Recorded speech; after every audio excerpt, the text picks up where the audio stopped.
अस्सलाम वालेकुम सामीन, JKLE न्यूज़ के साथ में नसरीना बशीर। आइए नजर डालते हैं आज की खास खबरों पर।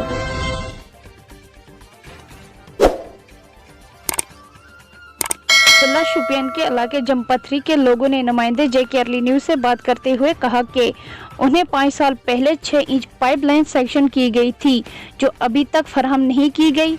लोगों ने इंतजामिया से मांग की है कि इनके इलाके में जल्द से जल्द पाइपलाइन भेजी जाए ताकि इन लोगों को साफ पानी मैसर हो सके। डेस्क से नसरीना बशीर के साथ शोपियान किलर से खान लियाकत की ये रिपोर्ट। अभी तक ये अमल नहीं लाया गया, लिहाजा बहुत बड़ी परेशानी है, बहुत बड़ी प्रॉब्लम है। यहाँ के लोगों को पीने के साफ पानी की बहुत दिक्कत है। हम गवर्नमेंट से अपील करते हैं मेहरबानी करके हमारा ये मसला जल्द अज जल्द हल करें।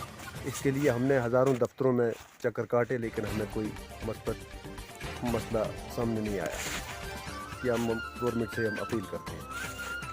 क्या आपने PHE ऑफिस शोपियान का दरवाज़ा खटखटाया था इससे पहले कभी? हम DC साहब के पास भी गए, हम एक्शन साहब के पास भी गए, जिन्होंने ये कहा कि वहाँ जंगलात वालों ने जो है रुकावट डाल दी।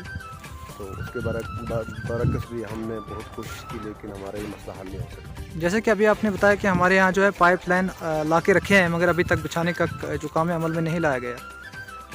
पाइप जो है 6 इंची के पाइप जो हैं वो तो यहाँ ला चुके हैं लेकिन उनको यहाँ काम में नहीं लाया गया। वो जैसे कि जैसे वैसे ही पड़े हुए हैं वहाँ पे, लेकिन कोई मसला हल नहीं हो सका। पाइप लाने से ही क्या फ़ायदा जब पाइप से मसला हल नहीं हुआ। तो इसके बावजूद हम क्या कह सकते हैं, हमने बहुत चक्कर काटे, बहुत कोशिश की है लेकिन हमारा मसला हल नहीं हो सका। ये लोग अहले हुकाम से गुजारिश करते हैं कि इनकी जो 6 इंच पाइपलाइन है वो जल्द से जल्द बिछाई जाए ताकि इन लोगों को भी जो है साफ़ पानी फराहम हो सके।